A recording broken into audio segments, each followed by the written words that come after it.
second row.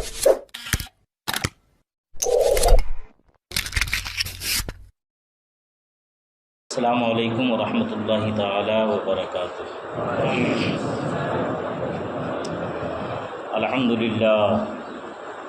للہ الذی فضل سیدنا و مولانا محمدا صلی اللہ تعالی علیہ وسلم علی العالمین جميعا وأقامه یوم القیامۃ للمشرکین المشرکین الخالدین الخالدین شفیعا، فصلی اللہ تعالی وسلم بارک علیہ وعلی کل من ہوا محبوب و مرضی لدیہ صلاۃ تبقى وتدوم بدوام الملک الحی القیوم، ونشہد ان لا الہ الا اللہ وحدہ لا شریک لہ، ونشہد ان سیدنا و مولانا محمدا عبدہ ورسولہ بالہدی ودین الحق ارسلہ صلی اللہ تعالی علیہ وسلم، اما بعد، اعوذ باللہ من الشیطان الرجیم، بسم اللہ الرحمن الرحیم، قل هل يستوي الذین یعلمون والذین لا یعلمون، صدق اللہ مولانا العظیم وبلغنا رسولہ النبی الامین الکریم، ونحن ولا ذلک لمن الشاہدین والشاکرین والحمد للہ رب العالمین۔ وقال النبی صلی اللہ تعالی علیہ وسلم، طلب العلم فریضۃ علی کل مسلم و مسلمہ، صدق رسول اللہ صلی اللہ تعالی علیہ وسلم۔ برادران ملت اسلامیہ، قابل قدر بزرگوں، نوجوان دوستوں، عزیز بچوں، آئیے ہم اور آپ سب مل کر انتہائی ادب و احترام کے ساتھ اپنے و ساری کائنات کے مرکز عقیدت آقائے دو جہاں حضور رحمت عالم نور مجسم جناب احمد مصطفیٰ محمد عربی ارواحنا فداہ صلی اللہ تعالی علیہ وسلم کی بارگاہ اقدس میں درود پاک پڑھنے کی سعادتیں حاصل کر لیں۔ پڑھیں بلند آواز سے، اللہم صلی علی سیدنا و مولانا محمد معدن الجود والکرم، منبع العلم والحلم والحکم، وآلہ الکرام اجمعین، وبارک وسلم دائما ابدا سرمدا۔ درود و سلام جس طرح سے میں پڑھاؤں میرے ساتھ مل کر بآواز بلند پڑھنے کی کوشش کریں۔ الصلاۃ والسلام علیک یا رسول اللہ، الصلاۃ والسلام علیک یا حبیب اللہ، الصلاۃ والسلام علیک یا نبی اللہ، وعلی آلک وأصحابک یا نور اللہ صلی اللہ تعالی علیہ وسلم۔ قرآن مقدس کی ایک بڑی مشہور آیہ کریمہ میں نے تلاوت کرنے کا شرف حاصل کیا ہے، اور انشاءاللہ وقت محدود تک علم کے حوالے سے، خصوصیت کے ساتھ علم دین کے حوالے سے کچھ گفتگو کرنے کی میں کوشش کروں گا۔ اللہ تعالی ہمیں اور آپ سب کو کہنے سننے سے زیادہ عمل کرنے کی توفیق عطا فرمائے۔ ہم سب اچھی طرح سے جانتے ہیں کہ دنیا کا ہر شخص یہ چاہتا ہے کہ اسے عزت ملے۔ کون ایسا دنیا میں انسان ہوگا جو عزت نہیں چاہتا؟ ہر کوئی یہ چاہتا ہے، بچہ ہو، جوان ہو یا بوڑھا، ہر کسی کی یہ تمنا ہوتی ہے کہ لوگ اس کی عزت کریں اور وہ عزت دار بن جائے۔ مگر غور سے اگر دیکھا جائے تو عزت حاصل کرنے کے دو ذرائع ہیں، دو ذریعوں سے، یا یوں کہہ لیں کہ دو طریقوں سے عزت حاصل ہوتی ہے۔ نمبر ایک، مال کے ذریعے سے عزت حاصل ہو جاتی ہے، لیکن معاملہ یہ ہے کہ جس طرح سے مال فانی ہے، ختم ہو جاتا ہے، ایسے ہی جو عزت مال کے ذریعے سے حاصل ہوتی ہے وہ بھی ختم ہو جاتی ہے۔ کیا ہم نے دیکھا نہیں کہ آج کا صدر کل ملک بدر ہو جاتا ہے، آج کا وزیر کل اسیر بن جاتا ہے،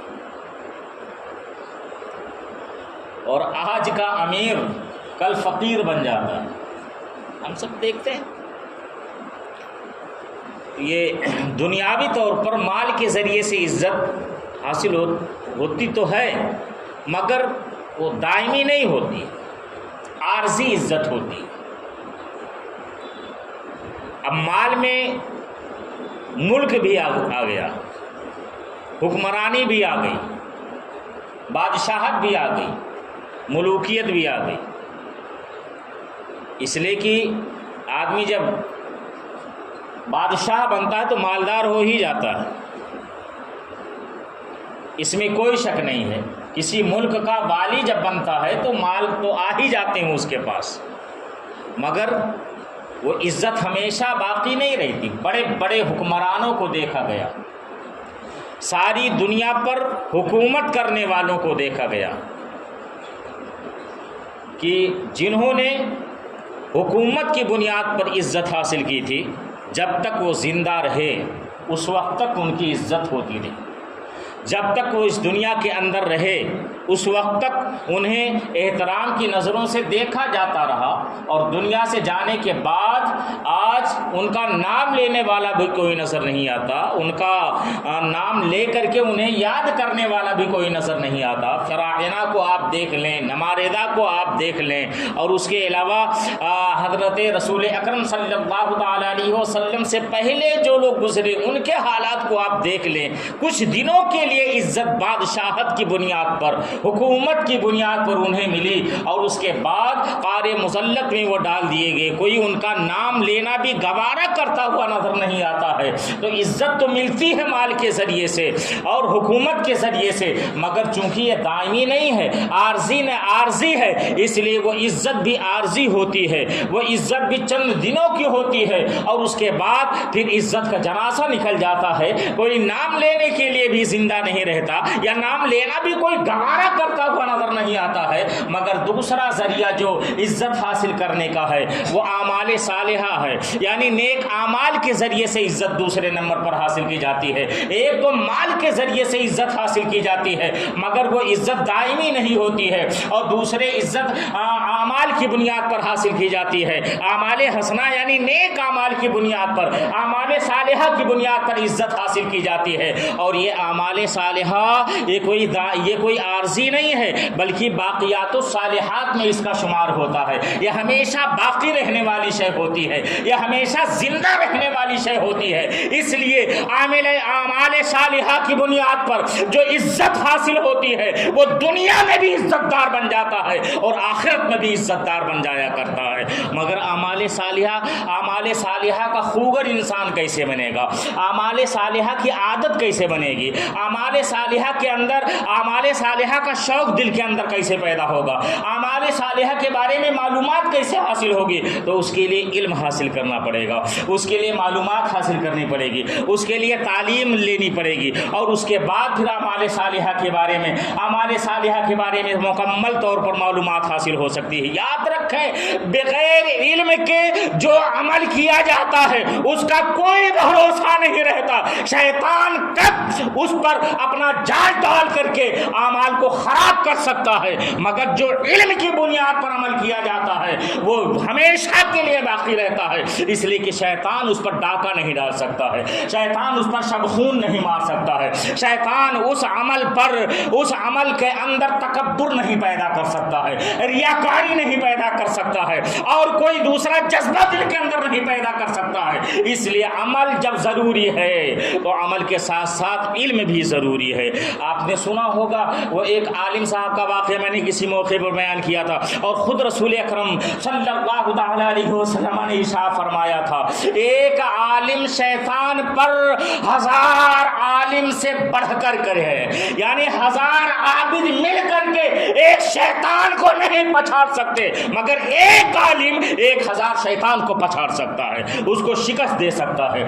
اس کا مفہوم یہ نکلتا ہے، آپ نے سنا ہوگا حضرت مولائے روم علیہ رحمۃ الرضوان نے اپنے مثنوی کے اندر اس حکایت کو نقل فرمایا ہے۔ شیطان اپنے تمام شاگردوں کی شکارستانی روزانہ عصر کے بعد تخت پر بیٹھ کر کے سنا کرتا تھا، اور اس کے بعد تمام شیطانوں نے، اس کے شاگردوں چیلوں نے آ کر کے اس سے اپنی فریب کاریاں بیان کرنا شروع کر دی۔ ہم نے اتنے لوگوں کو شراب پلوا دیا، ہم نے اتنے لوگوں سے غلط کام کروا دیا، ہم نے اتنے لوگوں سے جھوٹ بلوا دیا، ہم نے یہ گناہ کا کام کروایا، ہم نے اتنے انسانوں کو گمراہ کر ڈالا۔ یہ سب کچھ ایک ایک کر کے شیطان کے شاگرد بیان کرتے رہے، اور اس کے بعد اخیر میں ایک شیطان کا چیلا آیا، ابلیس کا چیلا آیا، اور اس نے کہا ہم نے ایک بچے کو مدرسے میں جانے سے روک دیا ہے، اس کو کھیلنے میں ہم نے مبتلا کر دیا، لہو و لعب میں اس کا ذہن ہم نے بھٹکا دیا۔ وہ مدرسے میں دین کی تعلیم حاصل کرنے جا رہا تھا، قرآن کی تعلیم حاصل کرنے جا رہا تھا، رسول کی حدیث کی تعلیم حاصل کرنے جا رہا تھا، ہم نے اس کو مدرسہ جانے سے روک دیا۔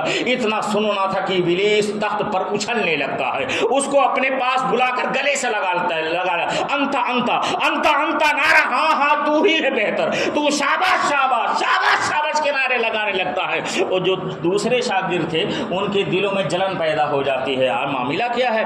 ہم نے بڑے بڑے یعنی عقل مند انسان جن کی عقلیں پختہ ہو گئی تھیں، ہم نے ان کو بہکایا، گناہ کروائے، شراب پلوائی، فلاں فلاں کام کروائے، ہمیں کوئی شاباشی نہیں ملی، مگر ایک بچے کو اس نے مدرسہ جانے سے روک دیا اور لہو و لعب میں مبتلا کر دیا، تو آج یہ شاباشی کے لائق ہو گیا، آج یہ داد و تحسین کے لائق بن گیا۔ وہ تمام ایک نے ہمت کر کے کہا کہ آپ عجیب آدمی ہیں، ایک بچے کو اس نے روک لیا تو آپ اس کو شاباشی دے رہے ہیں، ہم لوگوں نے اتنے بڑے کارنامے انجام دے، ہمیں کوئی شاباشی نہیں۔ تو اس نے کہا ٹھیک ہے، جو سردار تھا، شیطان جو سردار تھا، اس نے کہا ٹھیک ہے، تم اس کو اپنی آنکھوں سے دیکھنا چاہتے ہو، آؤ میں تمہیں دکھلاتا ہوں۔ اور اس کے بعد مگر رکو، صبح ہونے کا انتظار کرو، صبح ہونے کا انتظار، جب فجر کا اول وقت ہونے سے پہلے، فجر کا اول وقت ہونے سے پہلے ایک گاؤں میں گیا اور مسجد کے دروازے پر جا کر کے کھڑا ہو گیا، ایک بوڑھے آدمی کی شکل میں، اپنے شاگردوں کو کہا تم لوگ پیچھے کھڑے رہنا، سارا منظر دیکھنا۔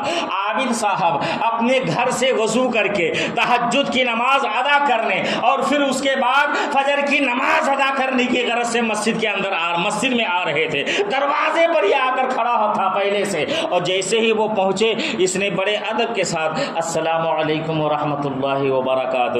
وعلیکم السلام، کہیے میں ایک مسئلہ آپ سے پوچھنا چاہتا ہوں۔ خیریت وغیرہ پوچھنے کے بعد میں ایک مسئلہ پوچھنا چاہتا ہوں۔ ہاں ہاں کہو، کیا مسئلہ ہے؟ اس نے ایک شیشی نکالی اپنی جیب سے، چھوٹی سی شیشی جیسے عطر کی ہوتی ہے یا سرمے کی جو شیشی ہوتی ہے، ایک چھوٹی سی شیشی نکالی، اور اس کے بعد اس نے کہا آپ کیا مجھے بتا سکتے ہیں کیا اللہ تعالیٰ ساتوں زمین و آسمان کو اس شیشی کے اندر داخل کر سکتا ہے؟ اللہ تعالیٰ کیا اس ساتوں زمین اور آسمان کو کیا اس شیشی کے اندر داخل کر سکتا ہے؟ عابد صاحب نے زمین دیکھی، چاروں طرف اپنا سر گھمایا اور اس کے بعد آسمان کی جانب سر اٹھایا، اور اس کے بعد انہوں نے یہ کہہ دیا کہ یہ کہاں اتنی معمولی سی چھوٹی اور کہاں اتنا بڑا آسمان، اتنی بڑی بھلا یہ کیسے ہو سکتا ہے؟ ابلیس نے کہا السلام علیکم جائیے آپ، اور اس کے بعد عابد صاحب چلے گئے۔ تھوڑی دیر کے بعد فجر کی اذان ہو جاتی ہے، جماعت کا وقت بالکل قریب ہو رہا تھا، عالم صاحب جلدی جلدی اپنے گھر سے نکل کر مسجد کی طرف آ رہے تھے۔ وہ کوئی عالم صاحب تھے، دروازے پر پہلے سے کھڑا تھا، اس نے السلام علیکم کہا، کیا معاملہ ہے؟ وعلیکم السلام، خیریت وغیرہ؟ کہا خیریت میں ٹائم خراب مت کرو، تم کہنا یہاں روکا تم نے کیوں؟ اس نے کہا حضور ایک مسئلہ میں پوچھنا چاہتا ہوں۔ عالم صاحب نے کہا جلدی پوچھو ورنہ جماعت نکل جائے گی۔ اس نے وہی شیشی نکالی، کہا میں صرف اتنا پوچھنا چاہتا ہوں، یہ زمین و آسمان کیا اللہ تعالیٰ اس شیشی کے اندر ڈال سکتا ہے؟ اس شیشی کے اندر داخل کرنے پر قادر ہے؟ اتنا سننا تھا کہ عالم صاحب کی رگ بھول جاتی ہے اور وہ جلال میں آ جاتے، ظالم تو شیطان معلوم ہوتا ہے، یہ شیشی تو بڑی ہے میرا پروردگار تو اتنی بڑی قدرت والا ہے، اگر وہ چاہے تو سوئی کے ناکے میں ایک زمین و آسمان نہیں، 7 زمین و آسمان نہیں، ہزاروں زمین و آسمان داخل فرما دے۔ اتنا سننا تھا، اس نے کہا ٹھیک ہے السلام علیکم، اس کے بعد چلا گیا۔ اپنے شاگردوں سے کہا دیکھا وہ عابد زندگی بھر عبادت کرتا رہا، مگر آج اس کی ساری عبادتیں رائے گاہ ہو گئیں، آج اس کے سارے اعمال اکارت ہو گئے، اللہ کی قدرت کا انکار کر بیٹھا، اللہ رب العزت کے قادر ہونے کا وہ عابد انکار کر بیٹھا۔ یہی فرق ہے ایک عابد میں اور ایک عالم میں۔ وہ بچہ جو مدرسہ جا رہا تھا، اگر وہ کل عالم بن جاتا، تم ایک نہیں اگر 1000 شیطان جا کر اس کو بہکانے کی کوشش کرتے، تب بھی وہ بہکتا ہوا نظر نہیں آتا۔ میں یہ عرض کرنا چاہتا ہوں اور یہ بتلانا چاہتا ہوں، عمل جو برقرار رہتا ہے، اعمال صالحہ جو محفوظ رہتا ہے، وہ علم کی بنیاد پر محفوظ رہتا ہے، اور علم ہی سے انسان کی پہچان ہوتی ہے۔ علم ہی نے انسان کو مسجود ملائکہ بنا دیا تھا، علم ہی سے انسان کو عزت ملتی ہوئی نظر آتی ہے، علم ہی کے ذریعے سے انسان اللہ اور رسول کی بارگاہ کا چہیتا بنتا ہوا نظر آتا ہے۔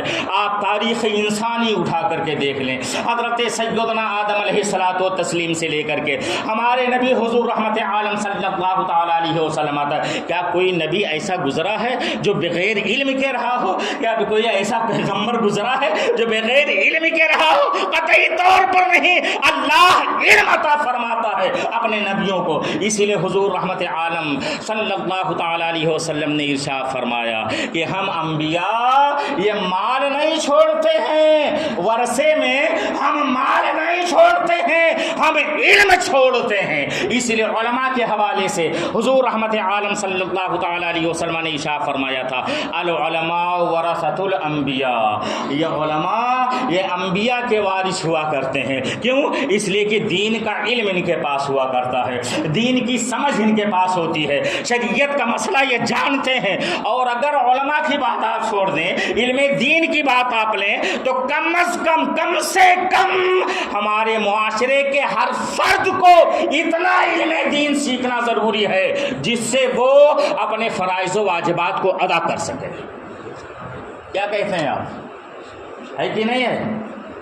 کم سے کم اتنا علم دین سیکھنا ضروری ہے جس سے وہ اپنے فرائض و واجبات اور زندگی کے معلومات و معمولات صحیح معنوں میں ادا کر سکے۔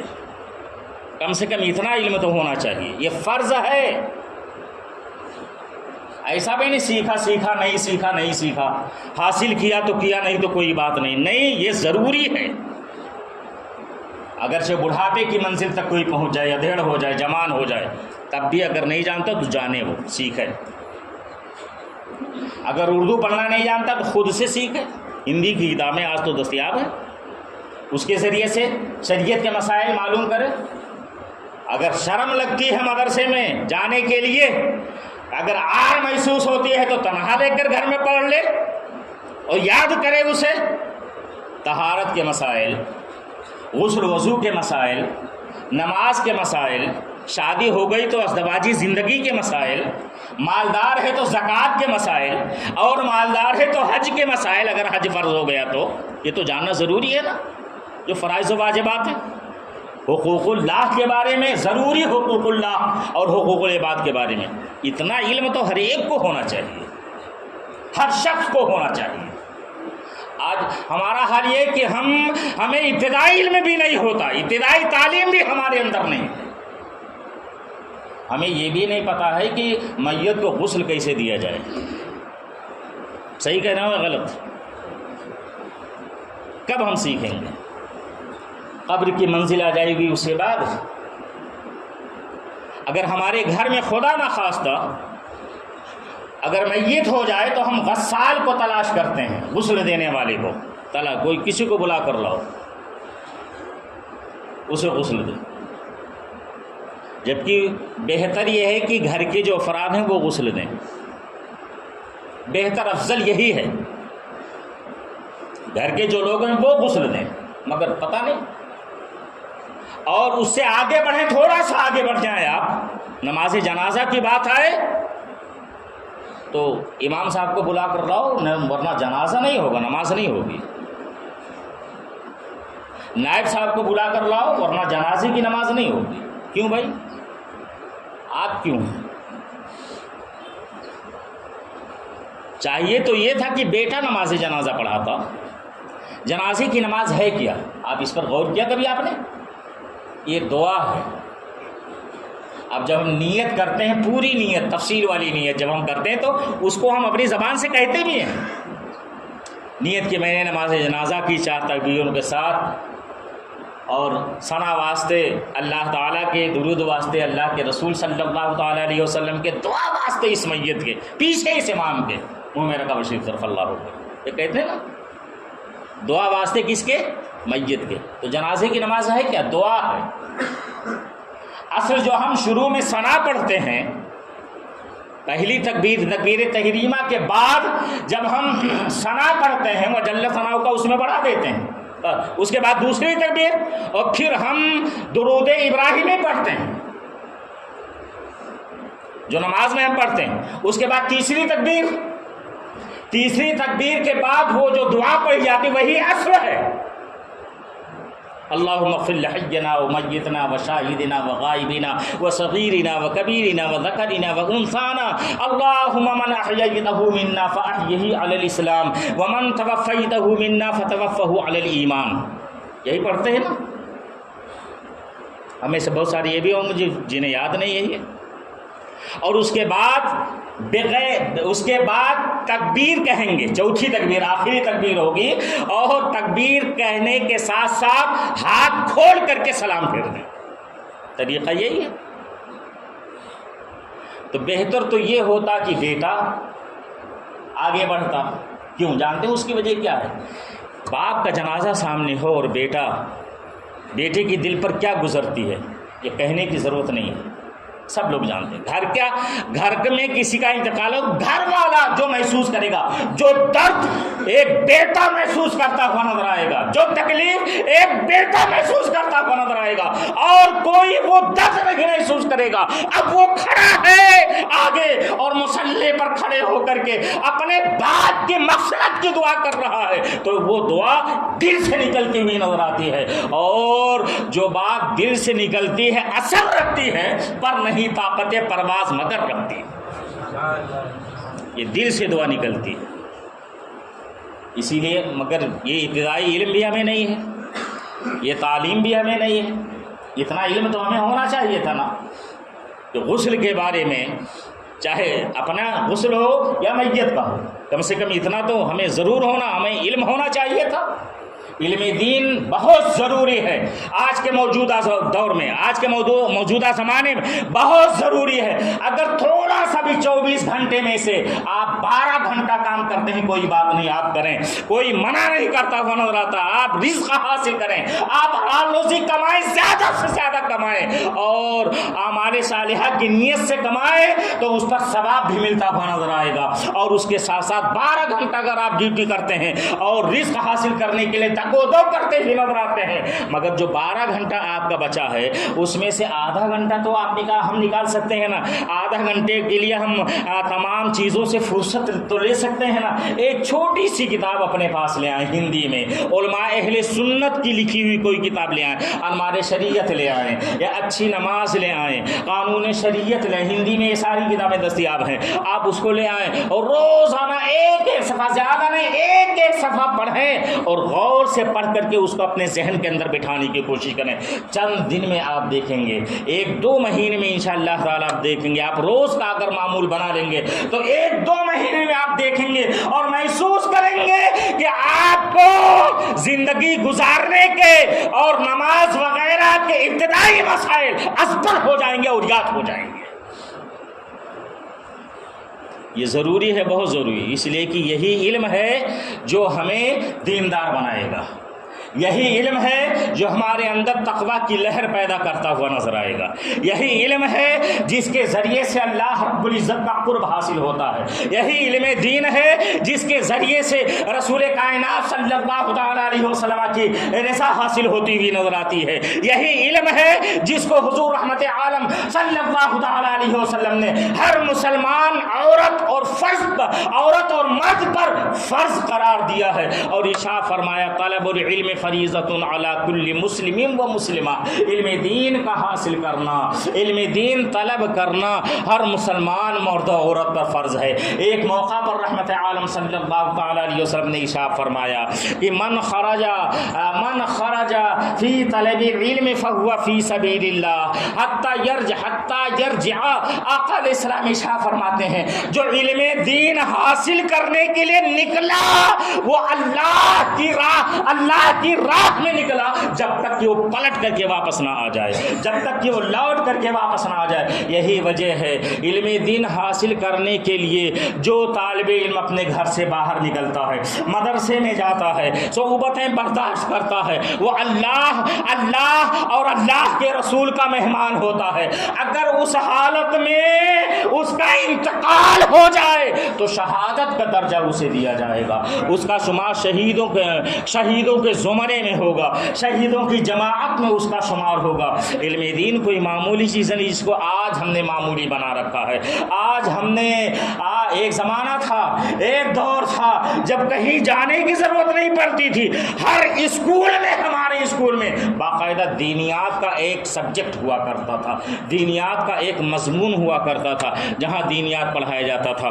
مگر سازش کی بنیاد پر اپنے بر صغیر میں ایک بہت بڑی سازش کی بنیاد پر سب سے پہلے مسلمانوں کی جماعت کے اندر دو گروہ پیدا کیا گیا، ایک کو مسٹر کہا گیا اور ایک کو ملا کہا گیا۔ مسٹر کو بڑے بڑے عہدے دیے گئے اور وزارت کی کرسیاں ان کو دی گئیں، اور ملاؤں کو مسجدوں کے اندر محصور کر کے رکھ دیا گیا، مدرسوں تک انہیں محبوس رکھ دیا گیا۔ اس سے آگے ان کی کوئی بات نہیں تھی۔ اگر کوئی آگے بڑھ کر بولتا بھی نظر آتا تھا تو کہتے یار تم مولوی ہو، سیاست کی بات کہاں کرتے ہو، تم تو امام ہو، تم راجنیتی کی بات کہاں کرتے ہوئے نا، تمہیں یہ شعبہ نہیں دیتا ہے، تمہیں یہ اچھا نہیں لگتا ہے۔ مگر میں یہ عرض کرنا چاہوں گا، بتاؤ مجھے 1857 کے موقع پر سیاست کے معاملے میں سب سے پہلے دخل دینے والے کون تھے؟ سیاست کے معاملے میں انقلاب کا نعرہ لگانے والے کون لوگ تھے؟ سب سے پہلے باضابطہ طور پر جہاد کا نعرہ لگانے والے کون تھے؟ یا اور کوئی نہیں تھے، بلکہ مسجد کے منبر پر بیٹھنے والے علماء کرام تھے، مسجد کے مدرسے کے درسگاہ میں بیٹھنے والے علماء کرام تھے۔ بتاؤ یہ فضل خیر آبادی کون ہے؟ یہ علامہ کافی کون ہے؟ یہ علامہ شہیدی کون ہے؟ یہ مولانا رحمت اللہ کے ایرانوی کون ہیں؟ یہ بڑے بڑے علماء کرام کون ہیں؟ یہی وہ لوگ ہیں، علامہ کفایت علی کافی، مفتی عنایت احمد اینڈمائنی اور بڑے بڑے علماء کرام ہیں جنہوں نے باضابطہ مسجدوں منبر پر بیٹھ کر باضابطہ اور سیاست کی لگام لوگوں کے سامنے رکھی ہے اور سیاست کا اصل طریقہ لوگوں کو سمجھایا ہے۔ مگر اسی سازش کے بنیاد پر ان لوگوں نے جان لیا تھا نا، انگریزوں نے سمجھ لیا اگر ان کو لگام لگانا ہے، اگر قوم کو اپنی طرف مائل کرنا ہے تو ان کو الگ کرنا پڑے گا، ان کو بالکل الگ تھلگ کرنا پڑے گا۔ اور ایک سازش کے تحت اس زمانے میں کوٹ و ٹائی پہننے والوں کو اپنے دربار میں عہدہ دیا گیا اور مولویوں کو مسجدوں کے اندر محصور کر کے رکھ دیا گیا، جس کا خمیازہ آج تک بھگتا جا رہا ہے۔ آج حال یہ ہے کہ اسی کی بنیاد پر آپ اس زمانے کی بات ہم کرنا چاہتے ہیں، بر صغیر کے اندر اس زمانے کی بات ہم کرنا چاہتے ہیں جب ملوکیت کا دور تھا، اور اس سے آگے نکل کر کے ہم بغداد کی بات کرنا چاہیں گے، ہم غرناطہ کی بات کرنا چاہیں گے، ہم اپنے اسپین کی بات کرنا چاہیں گے۔ کون سی ایسی درسگاہ تھی جہاں پر سائنس نہ پڑھائی جاتی ہو، جہاں پر علم دین نہ پڑھایا جاتا ہو، جہاں قرآن بھی پڑھایا جاتا تھا، سائنس بھی پڑھائی جاتی تھی، جغرافیہ بھی پڑھایا جاتا تھا، کیمسٹری بھی پڑھائی جاتی تھی، میڈیکل بھی پڑھایا جاتا تھا، بایولوجی بھی پڑھائی جاتی تھی، باٹنی بھی پڑھائی جاتی تھی، ارضیات کا علم بھی دیا جاتا تھا، فلکیات کا علم بھی دیا جاتا تھا اور دینیات کا بھی علم دیا جاتا تھا۔ ایک مدرسے میں سب کچھ ہوتا ہوا نظر آتا تھا، مگر سازش کی بنیاد پر وہ سب الگ ہو گیا۔ مدرسوں کو مسجد کے اندر محسوس کر کے رکھ دیا گیا، اور پھر انگریزی اور ہندی اور دوسری زبانوں کے لیے الگ سے درسگاہیں قائم کی جاتی ہیں، اور آج بھی وہی حال ہے، ہمارے بچے انگریزی، ہندی اور دوسری زبانیں سیکھنے کے لیے